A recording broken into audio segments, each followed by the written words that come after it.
आप सभी का आपके पसंदीदा यूट्यूब चैनल में स्वागत है। यह वीडियो 12,460 शिक्षक भर्ती से संबंधित है।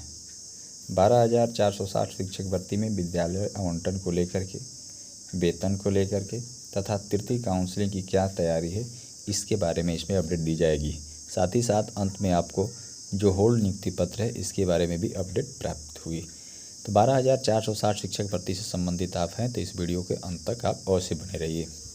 आइए बात करते हैं सबसे पहले 12,460 शिक्षक भर्ती में विद्यालय आवंटन की तिथि को लेकर के। देखिए, सबको पता है कि गर्मी की छुट्टियों में विद्यालय का आवंटन हो ही जाना है और सबको ये भी तय है कि लगभग 15 से 20 जून तक विद्यालय में आप होंगे। लेकिन अब तिथि क्या निकल कर आई है, तिथि क्या सुनिश्चित हुई है, अधिकारियों से मिलने के बाद इसके बारे में आपको अपडेट पहले दी जाएगी। जैसा कि सभी को पता है कि इस समय पूरे देश भर में चुनाव चल रहा है और आचार संहिता लगी हुई है। आदर्श आचार संहिता 4 जून को समाप्त हो रही है और 4 जून के समाप्त होने के बाद आपके विद्यालय आवंटन की जो प्रक्रिया है वो आगे बढ़ेगी। इसको लेकर के क्या अपडेट आई है अधिकारियों से मिलने के बाद, इसको भी हम आपको एक एक बिंदुवार रखने जा रहे हैं। जैसा कि आपको सभी को पता है कि 30 मई तक अपडेट करने के लिए मानव संपदा पोर्टल कर दिया गया है और सभी बीएसए उस पर कार्य कर भी रहे हैं और लगभग वह कार्य पूर्ण की तरफ भी अग्रसर हो चुका है, अंतिम दौर में चल रहा है। 30 तक वह कार्य पूर्ण हो जाएगा। जैसा कि सभी को पता है कि सोमवार के दिन बहुत से टीमों ने, बहुत से अभ्यर्थियों ने जाकर के एससीईआरटी पर मुलाकात की। कुछ लोग प्रयागराज जाकर के सचिव सर से भी मुलाकात किए और उसके बाद जो अपडेट निकली है वहाँ से एक प्रकार से सराहनीय पहल ही निकल कर आया है कि आपका कार्य हो रहा है और जल्द ही आपका विद्यालय का आवंटन कर दिया जाएगा। इसी क्रम में आप देखेंगे मोहित एंड टीम, जैसा कि आपको सभी पता था कि सुप्रीम कोर्ट में उमेश चंद्र के नाम से जो 85-36 अपील थी, उसकी जो मुख्य परिवार टीम थी मोहित एंड टीम की, जैसे सौरभ वर्मा, सुमेश चतुर्वेदी, उमेश चंद्र, ये जितने लोग हैं वह सोमवार को जाकर के एससीईआरटी पर मिले हैं और सभी अधिकारियों से मिलने के पश्चात जो उन्होंने अपडेट दिया है वो बहुत ही अच्छी अपडेट आपको निकल कर आई है। चाहे गणेश सर हों, बघेल सर हों और सचिव सर, सभी से मिलने के बाद ये अपडेट निकल कर आई और उन्होंने बधाई भी दिया इन लोगों को कि आप लोग जिस दिन विद्यालय खुलता है उस दिन पहले दिन ही आप लोग सभी लोग विद्यालय में होंगे और पूरी जो प्रक्रिया है 6 से 10 जून के मध्य करा दी जाएगी। तो उम्मीद है कि 4 को आदर्श आचार संहिता अगर समाप्त होती है, 5-6 में आपको देखने को मिल सकता है डेट और सर्कुलर डेट आपको मिलने के बाद उम्मीद है कि 9-10 में आपका विद्यालय का आवंटन हो जाएगा, जो अधिकारियों से मिलने के बाद जो पहल निकल कर आई है। अर्थात 10 तक आपको विद्यालय आवंटन हो जाते हैं तो 4 से 5 दिनों के लिए आपको मौका मिलेगा, क्योंकि आप अन्यत्र जिले के दूसरे ज़िले में जा कर के आपको आवास रूम लेने होंगे तो उसको आपको सेटल करने में आसानी रहेगी। तो ये टीम का एक सराहनीय पहल रहा और उन्होंने इस बातों को अवगत भी कराया और उम्मीद है कि 6 से 10 के बीच में आपका विद्यालय का आवंटन हो ही जाना है, क्योंकि 6 से 7 में आपका सर्कुलर हो जाएगा, 9-10 में विद्यालय का आवंटन हो जाएगा। और उम्मीद है कि विद्यालय की जो आवंटन होने के बाद आप जब 16-17 में विद्यालय बंद हैं, 18 को जब खुलेंगे तो आप विद्यालय में होंगे, प्रथम दिन से ही आप विद्यालय में होंगे।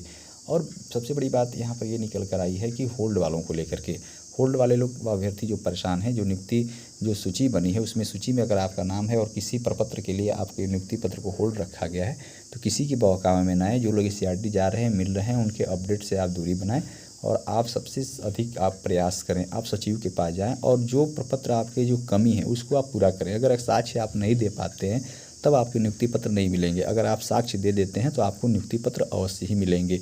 अगर आप सही हैं और साक्ष्यों को सही वहाँ प्रस्तुत कर देते हैं, बार बार बीएसए के द्वारा ये भी कहा जाता होगा कि एससीईआरटी से जो अनुमति मिलेगी, आप सीधा कहिए कि सर या तो हमको बताइए, नहीं तो जाते हैं लिखित वहाँ से लाते हैं। तो प्रयास तो आपको करना होगा, या तो एससीईआरटी जाए या बीएसए, लगातार प्रयास करने के फलस्वरूप ही आपको रास्ता निकल पाएगा।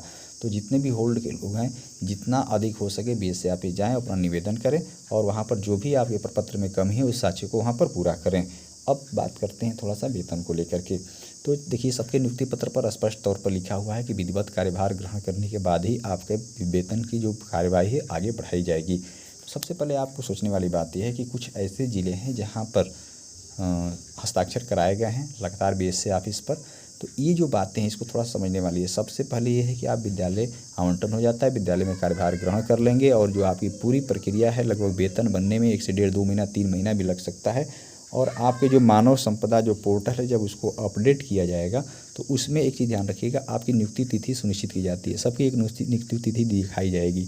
तो उस समय यह काम थोड़ा सा बीएसए ऑफिस और अधिकारियों का भी है। अगर 15 जिलों में अगर पीछे कार्यभार दिखाया जाता है बीएसए ऑफिस में, तो आपका भी कार्यभार दिखाया जाएगा और पूरे प्रदेश में एक नियम रहेगा। अगर सबको 30 दिसंबर यानी 1 जनवरी से और 7 जनवरी से अगर वेतन निर्गत होते हैं 15 जिलों में तो आपके भी होंगे, अन्यथा किसी के भी नहीं होंगे। आप सभी इस बातों को अच्छे से समझ गए कि 1 जनवरी और 7 जनवरी से ही वेतन आपको मिल सकते हैं, क्योंकि आपके 10 से 15 जिलों में ऐसी प्रक्रिया हुई है।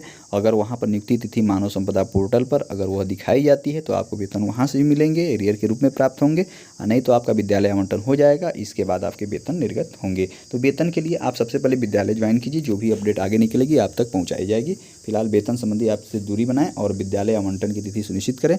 आप जिस जिले में जाएं सबसे पहले आप प्राथमिकता रेलवे लाइन पर रखें। कोई ज़रूरी नहीं कि आप जिले के केंद्र पर ही रहें, रेलवे लाइन जहाँ जहाँ तक है कि आपको अगर जाना है 150, 200, 500 किलोमीटर की दूरी पर आपका घर है, 300 किलोमीटर दूरी पर घर है, तो रेलवे स्टेशन से आप घर जाने में आपको आसानी रहे। और ऐसा भी देखिए एक शहर हो और शहर में आप आसानी से रूम भी सुविधा ले सकते हैं।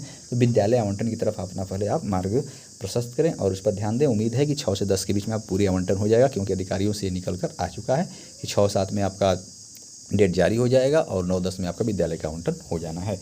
अब बात करते हैं तृतीय काउंसलिंग को लेकर के। तृतीय काउंसलिंग को लेकर भी अपडेट आ चुकी है। तृतीय काउंसलिंग में अभ्यर्थियों को मिलने के बाद अधिकारियों ने साफ तौर पर कहा कि पहले हम विद्यालय आवंटन करने जा रहे हैं और इसके बाद भी आप लोग का प्रयास करेंगे कि आपके विद्यालय की तृतीय काउंसलिंग करके आपको भी विद्यालय दे दिया जाए।